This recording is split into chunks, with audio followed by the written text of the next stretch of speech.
நகரப் பேருந்துகள் காதலர்கள் ஏறும்போது நகரா பேருந்துகளாகிறது. எவர் துணையுமின்றி எவர் தயவுமின்றி சூறாவளியிலும் சுகமாயிருப்பவர்கள் காதலர்கள். அத்தகைய காதல் கொண்டு உங்களை வரவேற்பது ஆர்கே. ஒரு நண்பர் கேட்டிருந்தாரு, நண்பா நான் அவளை விட்டு பிரிஞ்சு 2 வருஷம் ஆயிடுச்சு, இன்னும் என்னால் அவளை மறக்கவே முடியல, வேற பொண்ணையும் என்னால் நினைக்கவே முடியல. இந்த கண்கள் செய்த குற்றத்திற்கு இதயத்திற்கு இவ்வளவு பெரிய தண்டனையா? இந்த காதலின் காயத்திற்கு மருந்தே இல்லையான்னு கேட்டிருந்தார். பார்த்தா பரவசம் அடைகிற கண்கள் தானே, பார்க்காம இருந்தா பரிதவிக்கவும் செய்யும். அதனால தானே வைரமுத்து ஐயா சொன்னார், நவம்பர் மாத மழையில் நான் நனைவேன் என்றேன், எனக்கும் அந்த நனைதல் மிக பிடிக்கும் என்றாய். மொட்டை மாடி நிலவில் நான் குளிப்பேன் என்றேன், எனக்கும் அந்த குளியல் மிக பிடிக்கும் என்றாய். சுகமான குரல் யார் என்றால் சுசிலாவின் குரல் என்றேன், எனக்கும் அந்த குரலில் ஏதோ மயக்கம் என நீ சொன்னாய். கண்கள் மூடிய புத்தர் சிலை என் கனவில் வருவது பிடிக்கும் என்றேன், தயக்கம் என்பது சிறிதுமின்றி அது எனக்கும் எனக்கும் தான் பிடிக்கும் என்றாய். அடி உனக்கும் எனக்கும் எல்லாம் பிடிக்க என்ன ஏன் பிடிக்காதென்றாய்ன்னு இந்த பாட்டுல கேட்டுப்பார்ல. ஜி.ஆர். சுரேந்தர் ஒரு கதையில சொல்லுவாரு, ஜென்சி எங்க வீட்டு பக்கத்துல தான் இருந்தா, எங்க வீடும் ஜென்சி வீடும் பக்கத்துல தான் இருந்தது. அதனாலேயே எனக்கும் ஜென்சிக்கும் இடையில ஒரு ஆகச்சிறந்த காதல் இருந்தது. எங்க வீட்டுல இருக்கக்கூடிய 2 குடும்பமும் ஒரு மிகச்சிறந்த நட்போட இருந்தாங்க.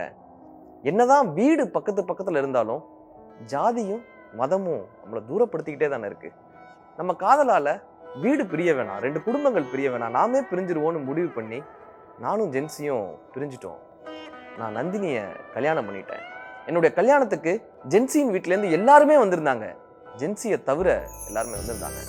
ஒரு நாள் ஜென்சியோட அண்ணன் என்னை ரொம்ப கட்டாயப்படுத்தி அவங்க வீட்டுக்கு என்னையும் என்னுடைய மனைவியும் அழைச்சிட்டு போனா.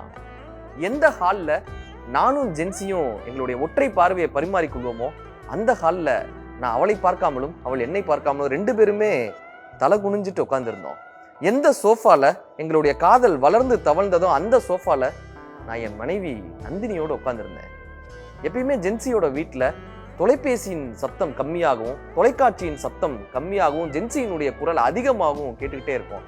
இன்னைக்கு அந்த வீட்டுல ஜென்சியினுடைய குரல் இல்லாமலும் தொலைக்காட்சியினுடைய குரல் சத்தமாகவும் கேட்டுக்கிட்டே இருந்தது.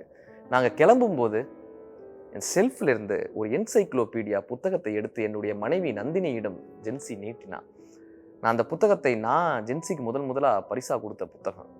அந்த புத்தகத்தை வாங்கிய என் மனைவி ஒரு நிமிடம் அந்த புத்தகத்தையும் பார்த்து என்னையும் பார்த்து சிரித்து கொண்டே அதை ஜென்சியிடம் திரும்ப கொடுத்தா.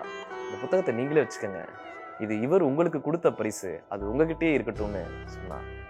இந்த விஷயம் இவளுக்கு எப்படி தெரியும் என்ற அதிர்ச்சியில் நானும் மிரட்சியில் ஜென்சியும் என்ன சொல்வதென்று தெரியாமல் சாரி என்று சொன்னார் ஜென்சி.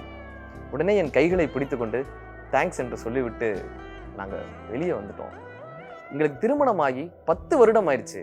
இதுவரை நானும் என் மனைவியிடம் எதுவும் சொல்லவில்லை, அவளும் என்னிடம் எதுவுமே கேட்கவில்லை. என்சைக்ளோபீடியாவில் இல்லாத அறிவு என்னவளுக்கு எப்படி வந்தது? என்சைக்ளோபீடியாவின் கணத்தை விட என்னவளின் காதல் கணம் அதிகமாக இருந்ததுன்னு அந்த கதையில சுரேந்தர் சொல்லியிருப்பாருங்க. காதலின் காயங்களுக்கு காலம் சில சமயம் மருந்தாகும், காதலின் காயங்களுக்கு காதலே சில சமயம் மருந்தாகும். உங்களது என்சைக்ளோபீடியாவை கண்டுபிடியுங்கள். காதலின் இயல்பே காத்திருப்புதான். காத்திருங்கள், இன்னும் காதலிப்போம்.